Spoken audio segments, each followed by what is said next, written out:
Voy kim bu? Voy qadrdonim, bu uyga qarang, kirganingizda dilingiz yayraydigan uy-ku o'zi ham. Eshikdan kirib kelganimizda bizani shunaqa yo'lovchi kutib oladi.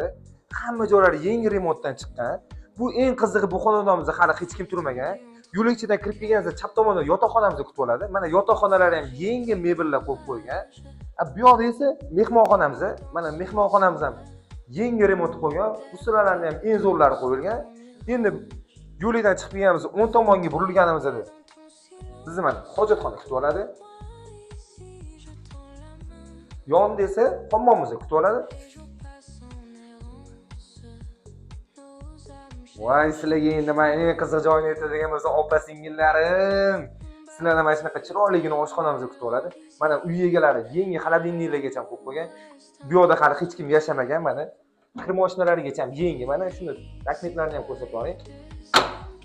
Bu xonadonimiz mana hammasini o'zlari uchun cho'tga qilib qo'ygan. Hamma narsalar ishlaydi. Endi uy egalarining aytishi bo'yicha bu xonadonni kvartiraga qo'yapti. Bu kvartiramiz 4 etajli domdan iborat bo'lib, birinchi etajli bo'ladi. Uy egalari aytishlari bo'yicha $500 orma oy kvartiraga qo'yar ekanlar. Agar bu xonadonimizda kimga qiziq bo'lsa, pastdagi nomerlarga telefon qilasizlar. Bizlarning kanaldan uzoqlashmanglar. Kanalda hammasi oldinda.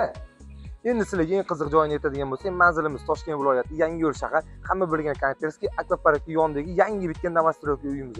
Bu xonadonimizni oyiga $500 dan kvartiraga qo'yadi, faqat oilaviylar uchun.